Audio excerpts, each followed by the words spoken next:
Hello friends. Topic जो हम discuss करने जा रहे हैं हाइड्रोकार्बन।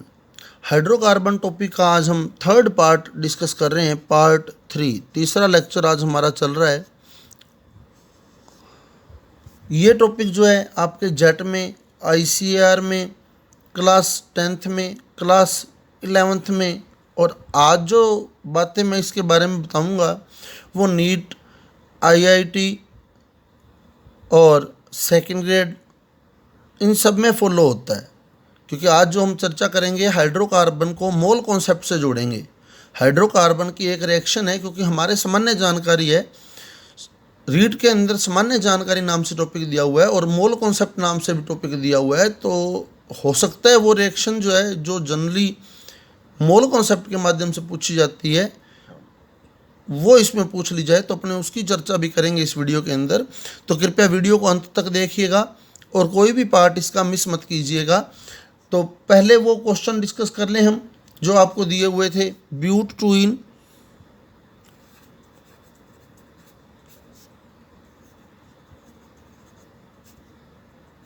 इसका सूत्र लिखना था ब्यूट टू इन। और एक स्टूडेंट ने मैसेज भी किया था मुझे कि सर ये डैश कब लगाते हैं, ये थोड़ा कन्फर्म कर दीजिए। तो जब दो अंक आ जाएं, जैसे 2,3 डाई मैथिल, तो दो अंक हों तो उनके बीच डैश नहीं लगेगा। दो अंकों के बीच हमेशा कोमा लगता है, अंकों के बीच हमेशा कोमा लगता है। और अंक और शब्द लिखा हो, जैसे 2,3 डाई, अब डाई शब्द लिखा है तो अंक और शब्द में हमेशा डैश लगेगा, चाहे वो अंक से पहले शब्द हो, शब्द और अंक के बीच या अंक और शब्द के बीच हमेशा डैश आएगा, दो अंकों के बीच कोमा आएगा। तो ये विशेष ध्यान रखना है आपने करते समय। दो अंक दिए हो तो कोमा, और शब्द और अंक दिया हो तो डैश। खैर ये कंपटीशन से रिलेशन नहीं है इसका, ये तो थ्योरी जब हम करते हैं तब ये समझने वाली बात है। जब क्लास 11 को हम पढ़ा रहे हैं या 12 को हम लोग पढ़ा रहे हैं, तब हमारे को पता होना चाहिए कि कोमा कब लगता है और डैश कब लगता है। तो अब बात करें ब्यूट टू इन की, तो ब्यूट में कार्बन कितने? 4, 1, 2, 3, 4। इन का मतलब डबल बॉन्ड, कितने नंबर पे? 2 नंबर पे। तो 1, 2, 2 नंबर पे डबल बॉन्ड। अब इसकी संयोजकता पूरी कर दें। यहाँ 3 एच आएंगे, यहाँ 1 एच आएगा, यहाँ 1 एच आएगा, यहाँ 3 एच आएंगे। अब पहले सीधा सोचे ब्यूट में कार्बन कितने? 4। क्योंकि आवाज़ आ रही है इन की, यानी ये एल्कीन है। एल्कीन है तो हाइड्रोजन होते हैं दुगने, तो C4H8 सूत्र बनना चाहिए। अब उधर से टैली भी करके देख लो, 1, 2, 3, 4 कार्बन है, 3 और 3 6 हाइड्रोजन, 7 हाइड्रोजन, 8 हाइड्रोजन है, यानी ये काम बिल्कुल सही है। उसके बाद अगला आपको दिया था 3 एथिल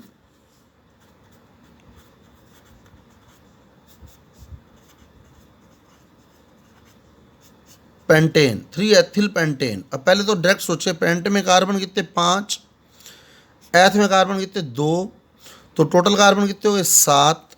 तो 7 कार्बन हो गए। अब आवाज़ आ रही है एन की, एन की आवाज़ आ रही, तो मतलब एल्केन है, और एल्केन में जो हाइड्रोजन होते हैं वो दुगने से 2 ज़्यादा होते हैं। तो 7 का दुगना 14, 14 से 2 ज़्यादा करोगे तो 16, C7H16। अब बनाकर भी देख लें, पेंट में कार्बन कितने? 5, 3 नंबर पे एथ लगा है, तो 1, 2, 3, 3 नंबर पे एथिल लगा है, एथिल। फिर आपको बता दूं, यहाँ क्रैमिंग नहीं करनी है। एथ में 2 कार्बन होते हैं, तो 3 नंबर पे आपने 2 कार्बन लगाने हैं और वो कंटिन्यू लगाने हैं, तभी एथ बनेगा। यूँ नहीं कि एक नीचे लगा दिया एक ऊपर लगा दिया, ऐसे नहीं होना चाहिए, वो कंटिन्यू होना चाहिए। क्लियर? अब बंद पूरे कर लें। यहाँ 3H, यहाँ 2H, यहाँ 1H, यहाँ 2H, यहाँ 3H, फिर यहाँ 2H, फिर यहाँ 3H। तो टोटल 7 कार्बन हो गए। और हाइड्रोजन गिने तो 3, 2, 5 और 1 6 और 2 8, 8 और 3 11, 11, 2 13, 13 और 3 16, तो C7H16। वो डायरेक्ट ही सोच लेना हमने कि क्या फार्मूला बनेगा इसका। फिर अगला आपको दिया था 2,4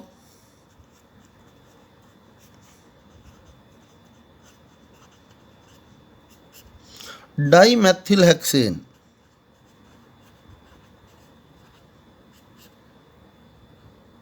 2,4 डाई मैथिल हेक्सेन। हेक्स में कार्बन कितने 6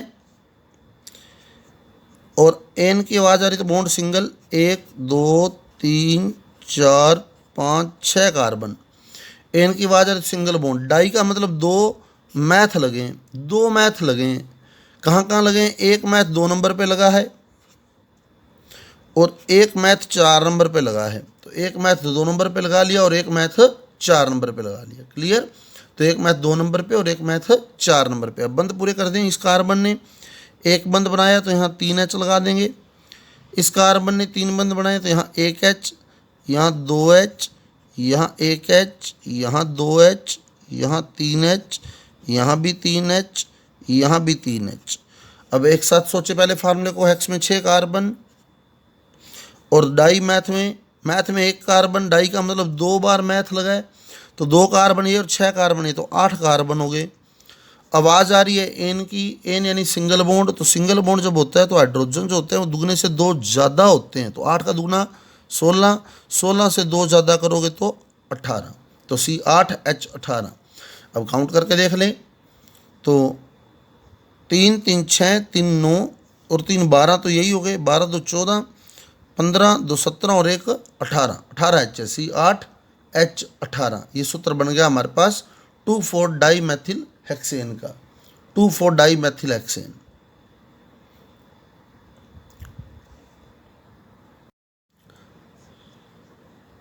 नेक्स्ट आपको दिया हुआ था 3 मैथिल ब्यूट 1 आइन।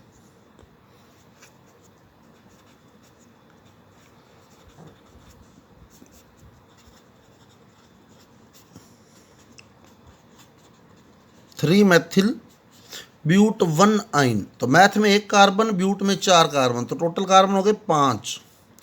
और क्योंकि आवाज़ आ रही है आइन की तो हाइड्रोजन जो होते हैं वो दुगने से 2 कम होते हैं। तो 5 का दुगना 10 और 10 में से अगर हम 2 कम करेंगे तो 8। तो C5H8 सूत्र बनेगा। अब चेक भी कर लेते हैं कि C5H8 बनता है या नहीं। तो ब्यूट में कार्बन कितने 4, 1 नंबर पे आइन है यानी ट्रिपल बॉन्ड है। तो 1 नंबर पे आइन, 3 नंबर पे मैथ 1 2 3, 3 नंबर पे मैथ। अब बंद पूरे कर दे तो यहाँ 1H लगेगा, यहाँ भी 1H, यहाँ पूरे हैं 4 बंद पूरे हैं इसके, 1 इधर और 3 इधर, 4 पूरे हैं इसके। यहाँ 1H, यहाँ 3H, यहाँ 3H, तो 3 3 6, 1 7 और 1 8, तो C4H8। फिर एक और दिया हुआ था, लास्ट नाम हम डिस्कस कर लें। जो एक नाम और दिया था आपको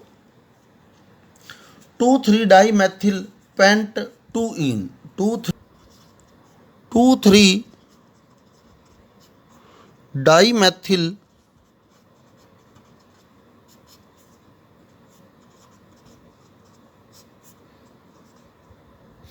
पेंट 2 इन। 2,3 डाई मैथिल पेंट 2 इन। तो पेंट में कार्बन कितने 5 कार्बन, तो पेंट वाले हो गए। डाई का मतलब 2 मैथ लगे हैं, 2 मैथ लगे तो यानी 1 कार्बन उनमें से आ गया, तो टोटल 7 कार्बन हो गए। और आवाज़ आ रही है इन की यानी ये एल्कीन है। तो एल्कीन है तो C अगर 7 हैं तो जो H होते हैं एल्कीन में वो डबल होते हैं, तो H14, C7H14 सूत्र बनेगा। अब चेक करके देख ले पेंट में कार्बन कितने 5, तो 1 2 3 4 5। 2 नंबर पर इन है यानी 2 नंबर पर डबल बॉन्ड है, 1 2 ये डबल बॉन्ड है। फिर डाई मैथ का मतलब 2 मैथ लगे, 1 मैथ 2 नंबर पे और 1 मैथ 3 नंबर पे। तो 1 मैथ 2 पे, 1 मैथ 3 पे। उसके बाद बंद पूरे कर दें। H3 H3 H3 H3, यहाँ 2, फिर यहाँ 1, यहाँ पूरे हैं और यहाँ भी पूरे हैं।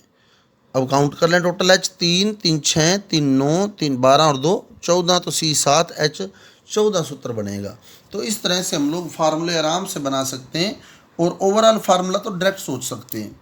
और कंपटीशन में ओवरऑल फार्मूला ही आना है, इतने बड़े बड़े नहीं आने हैं। ओवरऑल फार्मूला पूछेगा हमारे से कि क्या सूत्र है।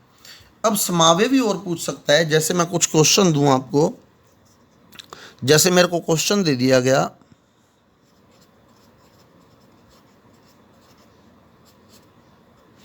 हेक्सेन का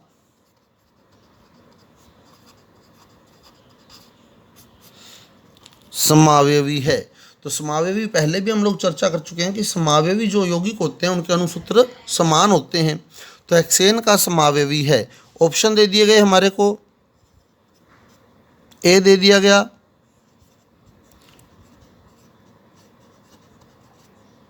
टू मैथिल ब्यूटेन, बी दे दिया गया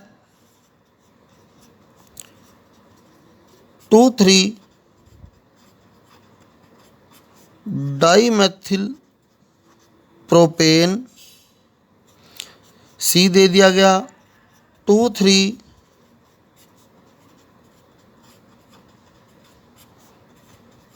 डाईमेथिल ब्यूटेन और डी दे दिया गया हेक्स 2इन। अब हेक्सेन, हेक्स में कार्बन कितने, 6। पहले तो यही सोचे 6 कार्बन है और एन की आवाज़ आ रही है, यानी सिंगल बॉन्ड है। 6 कार्बन सिंगल बॉन्ड वाला यौगिक इसका समावयवी होगा। तो 2 मैथिल ब्यूटेन, ब्यूट में कार्बन कितने, 4, मैथ में कार्बन कितने, 1, तो टोटल कार्बन कितने, 5। 5 कार्बन के साथ एन की आवाज़ आ रही है, यानी 5 कार्बन के साथ सिंगल बॉन्ड है, तो ये उत्तर नहीं हो सकता। फिर प्रोप में कार्बन कितने, 3, डाई का मतलब 2, मैथ का मतलब 1 कार्बन, तो 2 जगह 1 कार्बन लगाए और 1 जगह 3 कार्बन लगे, तो टोटल 5 कार्बन लगे और आवाज़ आ रही है एन की, तो सिंगल बॉन्ड है, तो 5 कार्बन के साथ सिंगल बॉन्ड इसका समावयवी नहीं हो सकता। फिर ब्यूट के अंदर 4 कार्बन, डाई मैथ का मतलब 2 मैथ लगे हैं, तो 2 जगह 1 कार्बन लगाए, तो टोटल 6 कार्बन लगे और आवाज़ एन की आ रही है, सिंगल बॉन्ड की आ रही है, तो 6 कार्बन के साथ सिंगल बॉन्ड है, तो यही हमारा आंसर है। अगले में कार्बन तो 6 हैं परंतु इन की आवाज़ आ रही है, तो वो डबल बॉन्ड है। तो इस तरह से बहुत ही आराम से हम लोग टैली कर सकते हैं। तो अगला डी ऑप्शन जो है वो 6 कार्बन के साथ डबल बॉन्ड है, जबकि हमें 6 कार्बन के साथ सिंगल बॉन्ड चाहिए। तो समावयवी छांटना बहुत ही आसान है, अगर क्योंकि हमारे रीट या जेट में इतना ही पूछेगा। बाकी मैं और वीडियो डालूंगा कंपटीशन के according, first grade second grade सब वीडियो डालूंगा, लेकिन अभी जो एग्ज़ाम होना है एक बार उसी पर ही चर्चा कर रहा हूं मैं। अब नेक्स्ट बात करूं मैं, अगला इंपॉर्टेंट क्वेश्चन, साइक्लो एल्केन जो होते हैं, साइक्लो एल्केन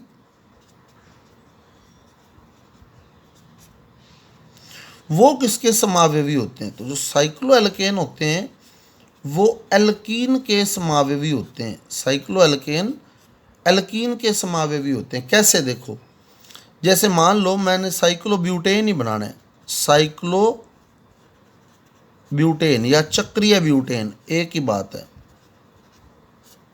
साइक्लो ब्यूटेन या चक्रीय ब्यूटेन। ब्यूट में कार्बन कितने? 4, तो 1, और साइक्लो का मतलब वल्ले, 4 कार्बन वाली वल्ले बनानी है, 2, 3 और 1, 4 कार्बन वाली वल्ले बनानी है। अब आप एच पूरे करें, तो इसने 2 बंद बना रखे हैं, तो यहाँ 2H, यहाँ भी 2H, यहाँ भी 2H और यहाँ भी 2H। अब टोटल H काउंट करके देखें कितने हो गए, तो 4 तो कार्बन है, H देखो 2 तो 4 तो 6 और 2 8, हाइड्रोजन कितने हैं? 8। तो हाइड्रोजन जो होते हैं वो कार्बन से दुगने होते हैं, अतः जो साइक्लो एल्केन होते हैं वो एल्कीन के समावयवी होते हैं। तो इम्पोर्टेंट क्वेश्चन है, साइक्लो एल्केन किसके समावयवी हैं? एल्कीन के। क्लियर? तो यहाँ अगर चक्रीय हेक्सेन दे देता तो भी वो उत्तर नहीं होता, क्योंकि हेक्सेन का समावयवी चक्रीय हेक्सेन नहीं हो सकता। चक्रीय हेक्सेन जो है वो हेक्सीन का समावयवी होगा, साइक्लो एल्केन जो है वो एल्कीन का समावयवी होता है। तो ये हमारा टॉपिक जो चल रहा था। अब मोल अवधारणा से कैसे जोड़ सकता है हाइड्रोकार्बन को, उसकी चर्चा करेंगे। दहन, तो हाइड्रोकार्बन का दहन एक बहुत ही इंपॉर्टेंट अभिक्रिया है, क्योंकि इसको मोल अवधारणा से जोड़ लिया जाता है पेपर के अंदर। अब वो कैसे जोड़ता है मोल अवधारणा से, वो देखें। आपको वो क्वेश्चन में मेथेन का दहन देगा, सपोज कि मैथेन का दहन दे दिया, तो पहले तो आपको मैथेन के दहन की समीकरण लिखनी है। दहन जो होता है वो ऑक्सीजन गैस की उपस्थिति में होता है। तो सी, मैथेन का सूत्र CH4, जब ऑक्सीजन द्वारा उसका दहन करोगे तो प्लस O2,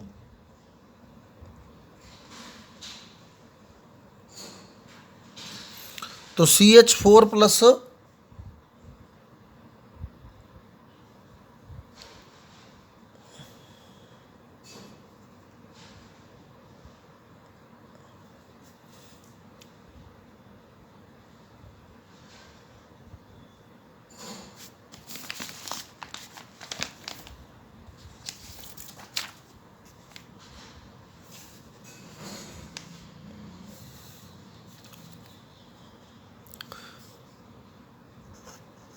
O2, तो C और O जो है, C और O क्रिया करके बनाएंगे CO2, और हाइड्रोजन और ऑक्सीजन क्रिया करके बनाएंगे जल। तो हाइड्रोकार्बन के दहन से कार्बन डाइऑक्साइड और जल बनता है। अब आपने बैलेंस करना है इसको, तो C1 है, C1 है, H4 हैं, तो इसको 2 से मल्टीप्लाई कर लिया, H4 हो गए। अब O बराबर कर लो, 2 O ये रे, 2 O ये रे, 4 ही O हैं, तो ये मैंने 2 O2 ले लिए, 4 O हो गए। तो सबसे पहले तो मेरे को इक्वेशन बैलेंस करनी है। तो मैथेन का दहन, जैसे अगले ने कह दिया मैथेन का दहन करना है, तो मैथेन के दहन की मैंने अभिक्रिया लिख ली। अब वो पेपर में देगा मान लो 8 ग्राम मैथेन का दहन, इसका वेट भी लिखेगा, वेट लिखेगा चाहे मोल लिखेगा। जैसे मोल देखे कितने हैं, 1 मोल है, ये कितने हैं, 2 मोल हैं, ऑक्सीजन 2 मोल है। अभिक्रिया से नोट कर लें, ये 1 मोल है, ये 2 मोल है, ये कितने मोल बनी, कार्बन डाइऑक्साइड 1 मोल बनी। जल कितने मोल बना, 2 मोल बना। अब पहले तो मोल से ही देख लें, ये 1 मोल है, ये 2 मोल है, ये 1 मोल है, ये 2 मोल है। क्लियर, यहाँ मोल लिखे हुए हैं फ्रंट में, ये 1 मोल, ये 2 मोल, ये 1 मोल, ये 2 मोल। अब उसने कह दिया मान लो आधा मोल मैथेन के दहन के लिए, आधा मोल मैथेन के दहन के लिए कितने मोल ऑक्सीजन की आवश्यकता है। तो अपने को दिख रहा है कि 1 मोल मैथेन का अगर दहन करना है तो ऑक्सीजन कितनी चाहिए, 2 मोल। तो अगर आधे मोल मैथेन का दहन करना हो तो ऑक्सीजन कितनी चाहिए होगी, 1 मोल। तो हमारा आंसर आ जाएगा 1 मोल। ऐसे वो क्वेश्चन दे सकता है, आधे मोल मैथेन का दहन करने पर कितने मोल कार्बन डाइऑक्साइड बनेगी। कार्बन डाइऑक्साइड बन रही है, ये उत्पाद हैं, तो ये तो बन रहे हैं, ये यूज हो रही है। तो आधे मोल मैथेन के दहन पर कितने मोल कार्बन डाइऑक्साइड बनेगी, तो आधा मोल ही बनेगी, क्योंकि 1 मोल से 1 मोल बनती है, तो आधे मोल से आधा मोल बनेगी। ऐसे ही अगला क्वेश्चन, 0.25 मोल मैथेन के दहन पर कितने मोल जल बनेगा, कितने मोल जल बनेगा। तो 1 मोल से कितने मोल बनता है, 2 मोल। तो 0.25 मोल से कितना बन जाएगा, 2 × 0.25 यानी 0.5 मोल। तो वो क्वेश्चन पर डिपेंड करता है, अगर मोलों से पूछ लिया तो मोल के अकॉर्डिंग। अब अगला क्वेश्चन देखो, 8 ग्राम मैथेन के दहन के लिए या दहन से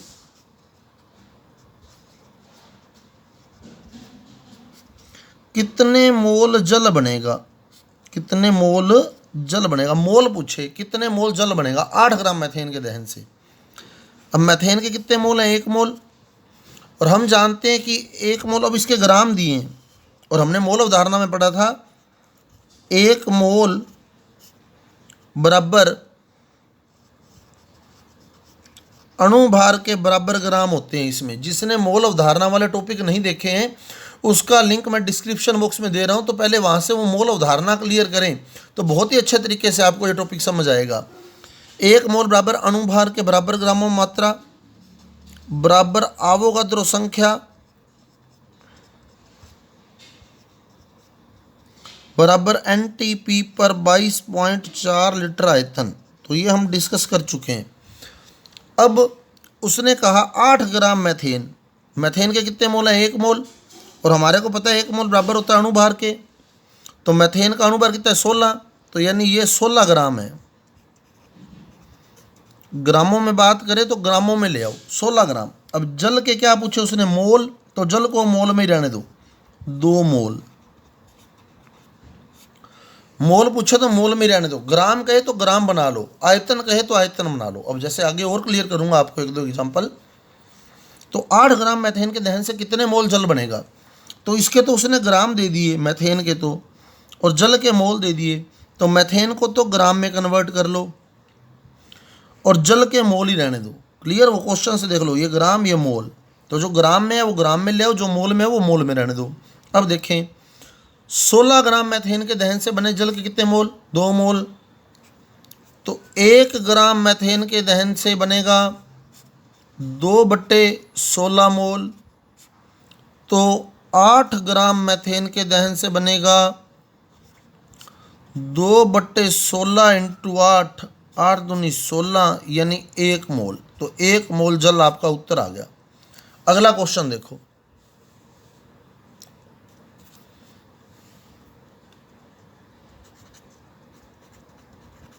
चार ग्राम मैथेन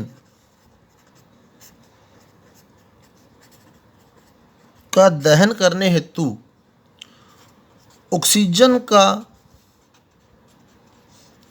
एनटीपी पर कितना आयतन चाहिए। 4 ग्राम मैथेन का दहन करना है तो ऑक्सीजन का एनटीपी पर कितना आयतन चाहिए। आयतन में पूछ लिया उसने, अब इसको तो ग्राम में रखना है मैथेन को, ऑक्सीजन को आयतन में कन्वर्ट कर लो। और पहले तो देखो मोल बराबर होता है, इसको ग्राम में लाना है। तो 1 मोल मैथेन का अगर हम दहन कर रहे हैं तो ऑक्सीजन के कितने मोल चाहिए, 2 मोल। तो ऑक्सीजन के कितने मोल चाहिए, 2 मोल ऑक्सीजन चाहिए। अब उसने इसके तो ग्राम दिए, तो इसके तो अणुभार हो गया 1 मोल का कितना, 16 ग्राम। और इसका आयतन बताना है, तो 1 मोल का आयतन होता है 22.4, तो 2 मोल का आयतन हो गया 44.8। क्लियर, 2 मोल का आयतन 44.8। तो 1 मोल, इसके तो ग्राम दिए हैं तो इसको तो ग्राम में रहने दो। इसका आयतन दिया तो इसका आयतन लिख लो। 1 मोल का आयतन 22.4 होता है, 2 मोल का आयतन 44.8 हो गया। अगर इसके अणु पूछ लेता तो 2 मोल में अणु कर देते हैं। 1 मोल में कितने अणु होते हैं, 6.023 इंटू 10 की पावर 23। तो 2 मोल में डबल कर देते 12.046 इंटू 10 की पावर 23।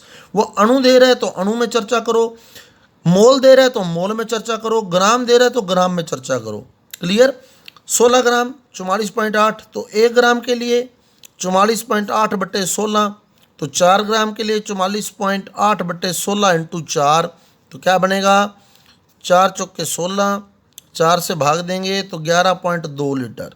तो यानी 4 ग्राम मैथेन के दहन के लिए 11.2 लीटर ऑक्सीजन की आवश्यकता होगी। तो इस तरह बहुत ही आराम से हम लोग सोल्व कर सकते हैं। क्लियर, उम्मीद करता हूँ आपको टॉपिक समझ आया होगा। अब एक क्वेश्चन मैं आपको दे रहा हूँ, वो आप करके देखेंगे। क्वेश्चन है आपके पास, यहां लिख देता हूं क्वेश्चन।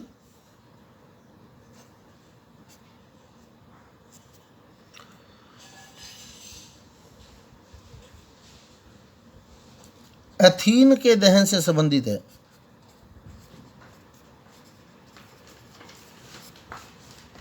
एथीन के दहन से संबंधित क्वेश्चन है। तो पहला क्वेश्चन लिख रहा हूं इसमें, 28 ग्राम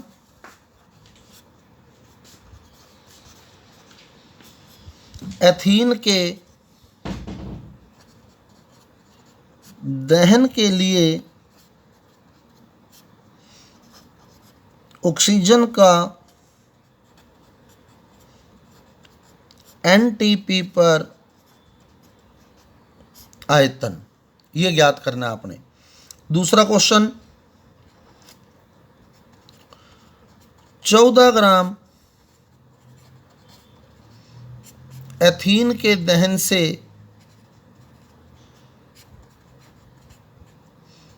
बने 14 ग्राम एथीन के दहन से बने जल के अणुओं की संख्या, जल के अणु ज्ञात करने। तीसरा, 14 ग्राम एथीन के दहन से बनी कार्बन डाइऑक्साइड का द्रव्यमान, कार्बन डाइऑक्साइड का भी द्रव्यमान ही ज्ञात करने, ग्राम ही ज्ञात करने। 14 ग्राम एथीन के दहन से बनी कार्बन डाइऑक्साइड का द्रव्यमान। और चौथा क्वेश्चन,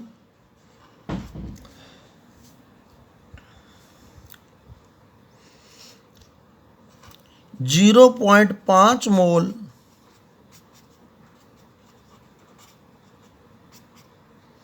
एथीन के दहन हेतु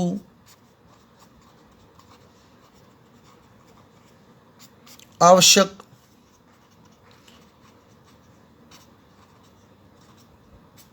ऑक्सीजन का द्रव्यमान। अब ऑक्सीजन का द्रव्यमान निकालना है, आधा मोल एथीन के दहन के लिए ऑक्सीजन का द्रव्यमान निकालना है। तो ये क्वेश्चन आपने करके देखने हैं और कल हम इनके आंसर टैली करेंगे।